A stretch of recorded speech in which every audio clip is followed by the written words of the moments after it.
Hi everyone, welcome back to another video. It has been a while since I have done, oh god, this chair. It's been a while since I've done YouTube. But on Twitch, where I stream slightly more regularly, I guess, I have been trying out the whole virtual avatar thing. I started out using a really simple PNG, and now I have ventured into the world of 3D modeling. Not that that's super impressive. I didn't really code anything. I just used an app and then got free resources. The resources that I used for this model will be linked in the description in case you want to check any of them out. All of them were free, which is like such a nice thing for artists to do. And yeah, today though, we're not going to talk about VTubing. We are going to be talking about ARGs, also known as augmented reality games. And there are several that I want to promote. And so I thought the easiest way to do that would just be to show you the web pages, and I will be guiding you. Also, my shirt is the honey slime from Slime Rancher, and it's amazing. It actually came with a full outfit, but I just wore it with some jeans, not that you can see, because only half my body's showing, which is for the better, really. Do you know how hard it is to find, what's it called? Do you know how hard it is to find a 3D wheelchair, a 3D object that's a wheelchair? Impossible. The answer is impossible. Anyway, what is an ARG? So an ARG stands for Augmented Reality Game. I'm actually just going to steal the Nightmind Index's definitions of ARG because it's easier. So an ARG stands for Alternate or Augmented Reality Game, which basically, and I'm going to just go with the quick version here. So an ARG, you are a player. You get to play, you can interact with characters, that sort of thing. An interactive project is that you can play if you want to, but the story will continue on regardless, essentially. And then immersive narrative, you don't have to interact with anything. You just consume the content. So you might be solving puzzles, you might not. I'm not actually sure if solving puzzles counts as, I guess that would be interactive more than immersive narrative. But the point is that they're sort of blending reality and fiction. That's why this genre is also called unfiction quite a lot. And this site, nightmind.info, as well as the queer-immersives.info, are some of the sites that categorize and document these types of games. So the point is sort of like, it's totally real, it's not a game, but in order to keep some level of organization and quite frankly sanity, people have been documenting what games are going on and when. I personally will only play games that I am completely certain of, which is to say that they are in some way made clear that this is not real, because I don't like ARGs that blend it to a point where it's impossible to tell, or alternatively that it's actually encouraged to believe that it's real, and then you start thinking people are in danger, and it's just the whole thing. I personally really like Nightmind because besides the fact that it indexes things, it actually gives more specifications about the type of games, because a lot of times you might stumble onto an ARG on some social media site, which is great and all, but you don't necessarily know what you're getting into.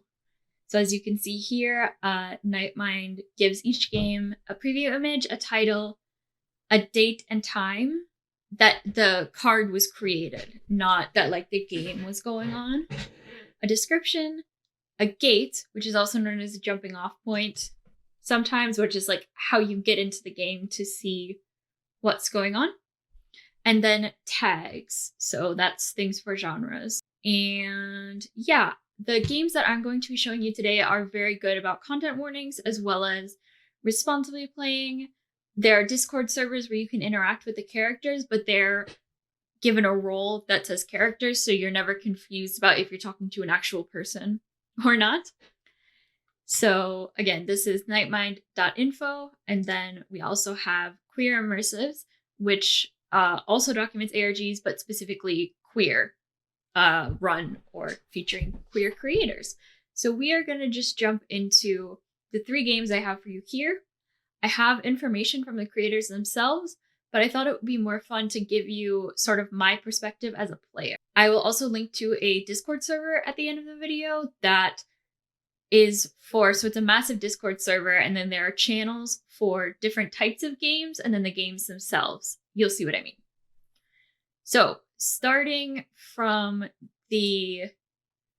I would call this more of an interactive narrative to, what did they call it? Like, optionally interactive. That is the Cafe and Diner, and it is on cafeanddiner.com. So you go here and you see the best coffee across the country, now serving 4 locations. Cool. Luckily, we've actually jumped in at a good time if you would like to start here, because this whole website is full of puzzles. However, the creator has decided to release information about the past puzzles. So if you just want to get started, you won't have to have a backlog of loads of different puzzles. Anyway, when you get on this site, just another typical combination cafe and diner. Vive le café, le dîner.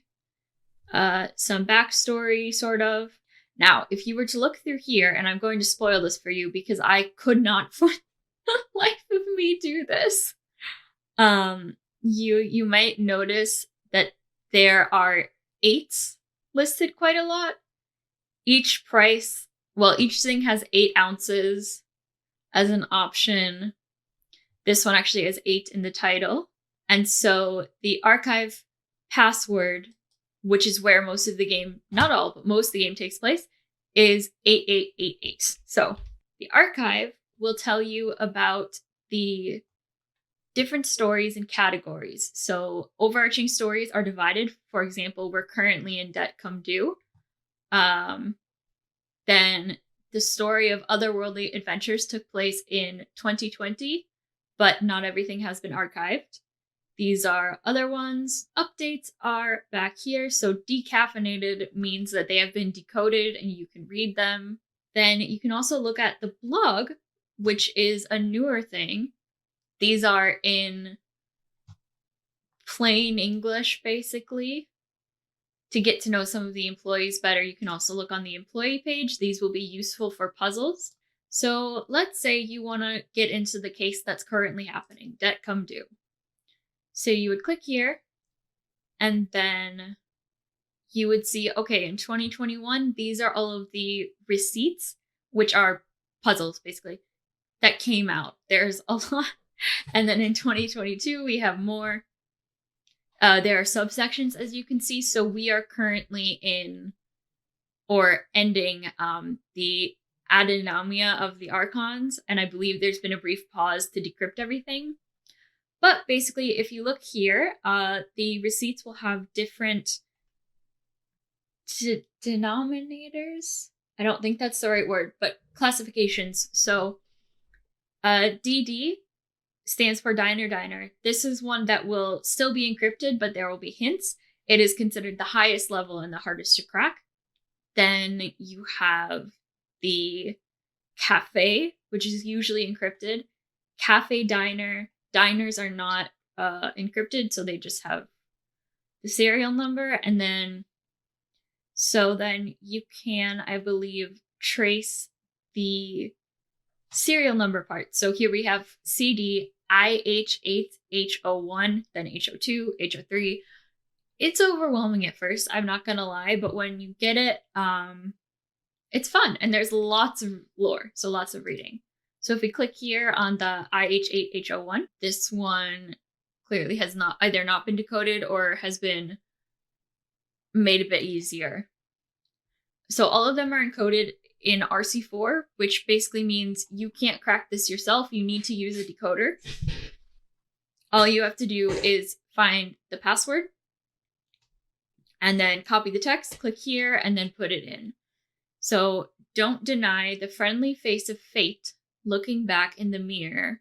So my first thought is, okay, it's fate backwards, but I don't think etaf is a word.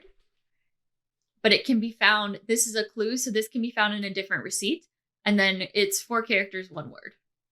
So you have to do some sort of jumping around, but that's the basics. So if we go back into det come do and we go to one here, this is not going to be encrypted, or at least not in RC4. Then you can see, so security diner means that it's going to be written in plain text. So in the archives, it's archive information.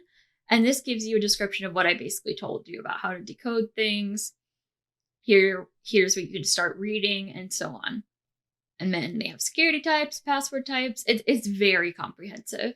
I will say trigger warnings for this one. What I've read of it so far is mainly religious, like typical religious stuff, specifically Christian, I think. Definitely Catholicism. These are meant to be, I don't know if scary is the right word. I would say more intriguing. Demon, devils, those are definitely in here. So I would say this is probably a proceed with caution, and you can certainly do more research for yourself. But that's probably how I would classify Cafe and Diner. If we look here on my little Notion page here, I have some things linked. Canadians equals. Forgot about that. And then I tried dividing things into stories, and then I just gave up because it was hard. But I do plan on getting back into it. So it's okay. So that's the Cafe and Diner. Now we are going to have a look at the Eternal Yard Sale. So the Eternal Yard Sale, I don't know how to describe this. However, the creator sent me their intro spiel, I suppose is a good way to put it. So I'm just going to read that out. So, deals unto infinity. The vast infinite reaches of the universe are beyond mortal comprehension. The multiverse is infinitely more incomprehensible. Anything that could have happened did happen. Somewhere. Endless choices branching out of endless worlds. Fortunately, a lot of those choices result in tangible, or at least semi-tangible goods. And where there are goods, there must be a place to sell them. The Eternal Yard Sale stretches through the vastness of the multiverse and provides a dewy, lush lawn for the entrepreneurial sort to display their extra-dimensional wares. The offerings range from mundane items like doorknobs and linoleum, all the way to cruise liners long thought missing. In browsing through these artifacts, one may even stumble across news clippings and other random insights into our neighbor's reality. This is an ARG that uses mixed media, such as Discord, Twitter, which is how I found it because one of the characters had a Twitter account that was somehow recommended to me. And he was talking about how he arrives in an alternate dimension of his world, and I was real confused. Anyway, themes include loss, acceptance, self-improvement, LGBTQIA, that was LGBTQIA plus issues, surrealist humor, and most importantly, how we can still hold on to hope even in the darkest of times. Or it can just be silly goofs about pop culture if that's all you need. Your host and interpreter on this journey is Iris Jade Grimm, formerly Alex Rhodes, a fleshy trans woman who not only created the Eternal Yard Sale, but was retroactively created by the Eternal Yard Sale. Please don't try to figure that one out. We're still trying to clean up the bits of the last mortal who thought about it too hard. And then this goes into the story so far, which is long, so I'm not going to read it.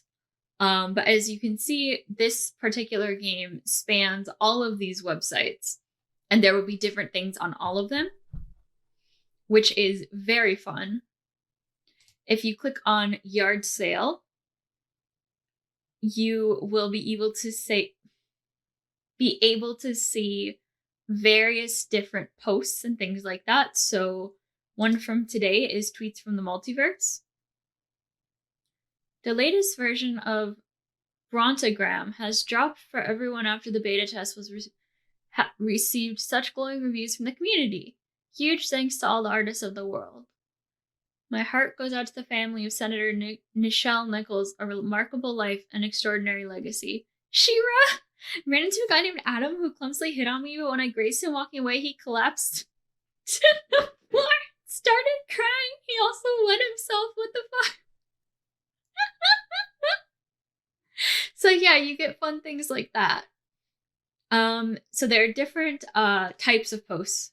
So we have the fine line, fact trek, trans factors, film truths, super facts, game data, brand new yard sale, and then now I suppose we have tweets from the multiverse. There are several characters that you can interact with via usually Twitter or Discord, possibly also on Reddit, not 100% sure about that. But I would say that the game with maybe the most character interaction or the most realistic character interaction, as in it doesn't deal in fantasy, mostly, is in the game Under the Surface, aka Who the Hell is Axel Linden? Axel Linden, the website is called axellinden.com, and he is purportedly a Swedish musician.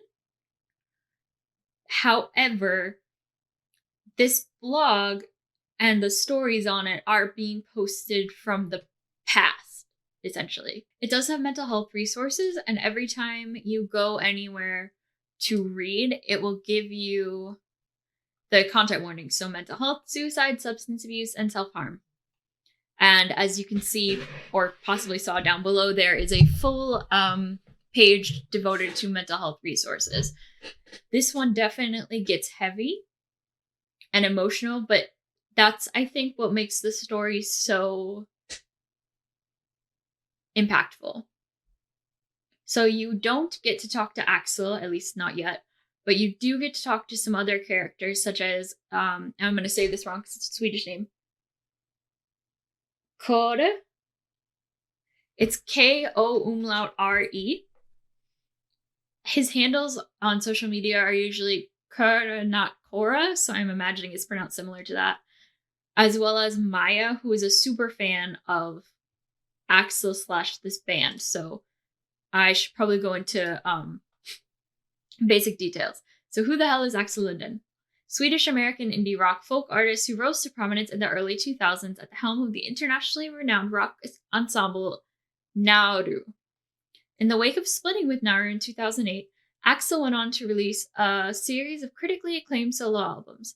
His fourth solo album, Under the Surface, was released in April of 2014 to absolute crickets, like literally no one cared and blah, blah, blah. So this stuff is written by Axel, or mostly, as well as some other things. And you can keep up with this game on the website, on Twitter, on Reddit, as well as on Discord. This story is just beautiful, and the chapters, when they come out, it's just really cool. So I believe there are 10 or 11. I know the 11th chapter is coming, so right now there's 10. All of them will have different clues in them. But if you're stumped, I highly recommend getting involved with the other players. And to do that, there is another service. So if we pop over to Twitter, which again is where a lot of game interaction can happen. I have to spell this correctly. Yes.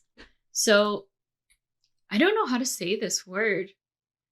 Vehemence? Vehemence? I don't know. But this is a Discord that I was talking about that has all of the various games into their own separate little channels, and it's a great way to meet up with other players and discuss things with them. You can also see, like here, people that are following them. This is one of the characters in the Axel Linden game. As you can see here, he just joined Twitter, which is great because he was on Reddit and that was much harder to find. Eternal Yard Sale has its own Twitter, as well as the creator. I feel like I'm flexing because you can see they all follow me. Oh, is this a tier list? Eternal Yard Sale Bond Villain tier list. Nice. Should I make a tier list video sometime? I feel like it could be funny. I hope this has given you some sort of excitement or interest in the world of ARGs. I don't think I explained things very well, but they are so fun. You can be occupied for so long. There is so much content out there. I have just shown you 3 games, and there is enough content there to keep you busy for the next few years, if not more. And both of these are relatively new. Cafe and Diner's been going on for longer, but the Eternal Yard Sale, I think, only started in September, if you can see here, based on their Twitter. And Axel Linden was maybe around that time as well. But if you want something more horror focused, there are loads out there. Analog horror is a huge thing in the ARG community. I personally don't love it as much, which is why I haven't actually showcased any truly horror focused games on here. But I will link some in the description, as well as link to the is it indexes or indices? Like vertex, vertice? Indexes. That will be great stepping off points for you if you want to find any sort of game. I will link to the resources on the games that I mentioned. I will possibly link to some other games in the description. I know I have at least one that is definitely more horror based, and the trailer is so cool. It has Britney Spears as toxic, but some of the imagery could very much be triggering, and so I didn't really want to put it in this video, but I will link if you want to. See it yourself.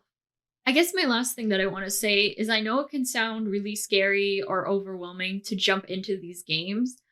I look at them and all of the messages and all of the puzzles, and my brain just goes, well, you're not smart enough to do this. You can't actually do this.